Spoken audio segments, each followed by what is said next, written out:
Hello people of BookTube, Megan here, and time for another book review. Today, I'm going to be talking about Bookish and the Beast by Ashley Poston, and this is the third book in the Once Upon a Con series. Oh my god, I am kicking myself over how long it's taken me to sit down, and film this. I got it when it first came out. I zoomed through it. But stuff happened. I was in kind of a slump and still recovering from a fractured knee, and it didn't happen. But I am here now, and I am so excited to be able to talk about this book. So, for those who don't know, this was one of my most anticipated books of the year. I was so looking forward to this. I love retellings. I love Ashley Poston's writing. I love these geeky twists on these retellings, and from the moment I heard that this was a Beauty and the Beast retelling, I was hyped. For those who also don't know, I'm not a huge contemporary fan. I prefer my fantasy, urban fantasy stories. Occasionally sci-fi, but not as much as fantasy. Before I picked up Geekerella, the first in the series, I never expected to get this excited for a contemporary book. I don't know if it's just Ashley's writing style or the fact that she incorporates, love for nerdy things into these retellings so well or what, but I am hooked so hard on this series. And holy crap, I really hope that she continues to add to this series, because I just love these books so much. And just another little thing that I enjoy is that the half of the love interest, the romantic pair in the next book, is introduced in the previous book. Like with Princess and the Fangirl, it was Jessica Stone, we were introduced to in the first book. In this one, the male lead is Vance, who was introduced in Princess and the Fangirl, and he wasn't introduced in the Best of Lights. So I found out he was going to be the main male lead in this book. I was really curious to see how Ashley was going to turn him around, because, let's be honest, in the last book, he seemed like a jerk, class A jerk, full of himself, manipulative a little bit. So I was really curious to see how she was going to turn him around in this book. I was genuinely not sure if I was going to end up liking him or not. And oh my god, my feelings for him did go like a total 180. Through the span of this book, I started to feel really sorry for the guy, even to the point of rooting for him, which I like. As we learn more about him, I could see, how he ended up how he did. He doesn't surround himself with the best of people. He's got a lot, on his shoulders. He has high expectations. He has the paparazzi all up in his business all the time. So I can understand how that would negatively affect somebody. But even that aside, he is not perfect, and I really enjoyed that. Rosie, like Elle, I felt a connection with. Between being a nerd, being a bookworm, and having lost a parent, I felt a deep connection with that. And like with Elle and Geekerella, I would always get super emotional whenever Rosie was thinking about or talking about her mom. So once again, Ashley Poston managed to get a very emotional response out of me when those parts.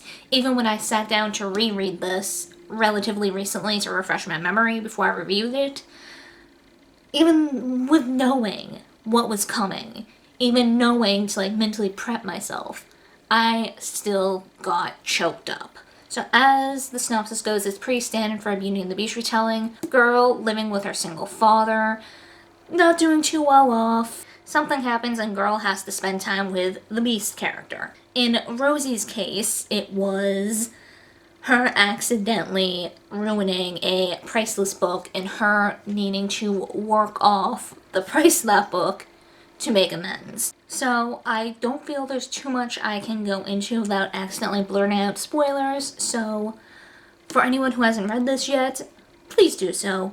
It's a great addition to the series. If you haven't picked up the series yet, please pick it up. It's great. And like I said, that's coming from someone who isn't big on contemporary, so if that doesn't tell you anything, I don't know what will. So yeah, if you have not gotten this far in the series yet, I highly suggest you click away now and come back after you catch up, because there'll be spoilers ahead. So something I probably could have mentioned in the non-spoilery bits, but I didn't want to risk it because I don't want my words to get away from me.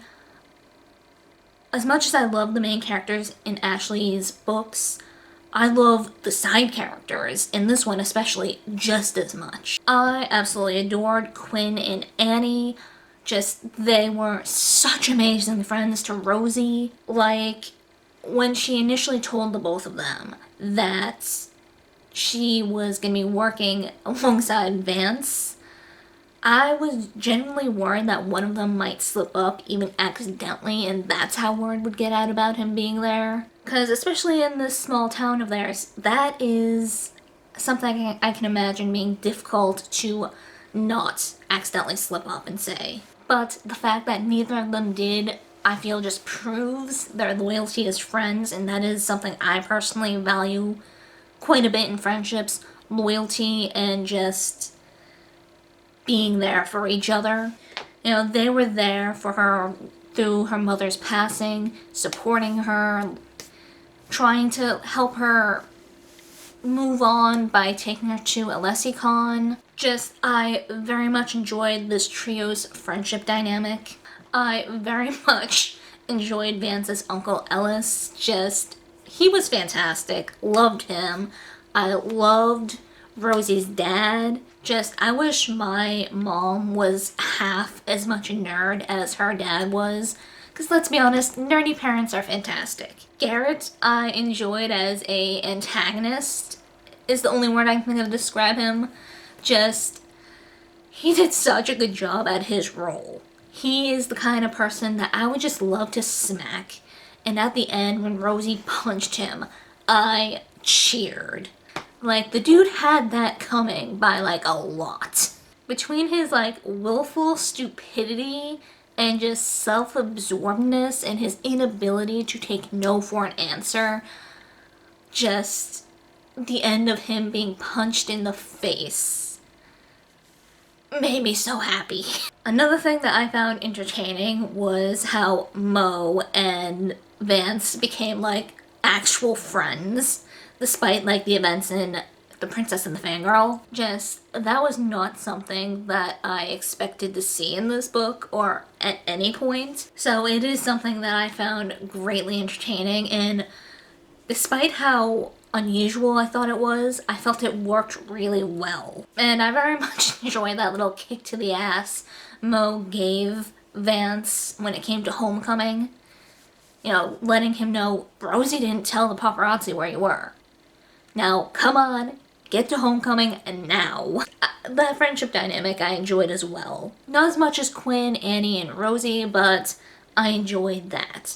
Especially how it seemed like they were on, like, the verge of just outright kidnapping him if he refused. And then just the fact that Ethan and Mo seem to be big Pokemon Go fans. As a Pokemon Go player myself, I love that. And now I just want to know what teams they are on. Just stupid little detail, but I am curious. Speaking of nerdy stuff, I also very much enjoy, like the other books, all the geeky references. Like the scene where Rosie accidentally puts that dye, like, powder on a towel, or cleans up the powder with the towel, and Vance accidentally dyes his hair orange. The second that started to unfold, first thing that came to mind was Howl's Moving Castle. So when Rosie mentioned Howl's Moving Castle, I'm like, hey! And just the amusement over it. The amusement over all the geeky references. Vance burritoing and knowing things on weekends. Also Vance liking to burrito on weekends and knowing things. I felt that. I felt that deep in my soul.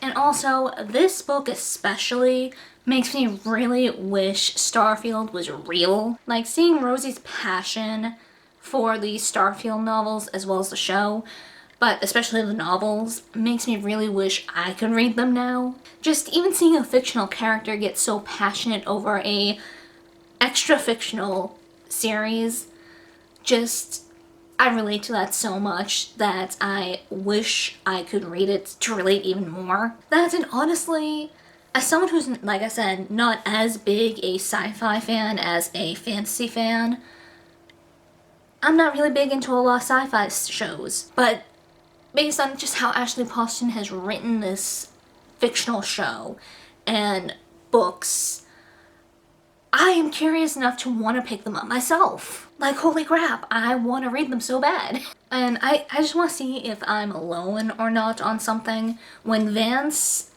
was going on and on about having done this horrible thing and whatnot with like Elle and Darian, I honestly thought it was gonna be much worse than it actually was. You know, instead of being caught with Elle by the paparazzi, you know, just giving her a ride home and then accidentally like going into, what was it, like a pond? I honestly thought it would be much worse. Like, he seriously hurt Elle in this accident. Just based on what's presented to us and what I can remember off the top of my head, it seems like neither of them were like physically hurt, or at least seriously hurt, in this accident. Like, based on how horrible he seemed to feel, I thought it was so much worse than it actually was. So when it actually came out what happened, I'm like, that's it? Dude, what the hell? Don't get me wrong, I'm glad that was it. But he seemed to be hyping it up a lot more than it warranted. And just, oh my god, I really hope there's gonna be a 4th book to this series, because I don't want it to end. I love all the geekiness, I love all the nerdiness, I love the relatability to the characters. I love it all, and I'm not ready for it to be over. Especially since in the book, there's gonna be another Starfield movie, which is the only reason I'm thinking that there's the possibility for a 4th book. But yeah, this was a fantastic addition to the series.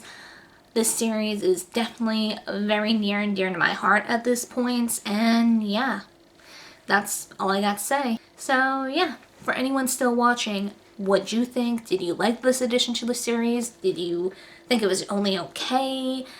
Which has been your favorite out of the series so far? Is there anything I didn't talk about that you want to discuss? Let me know, let's get a discussion going. And yeah, that's it for this video, and I hope to see you guys next time.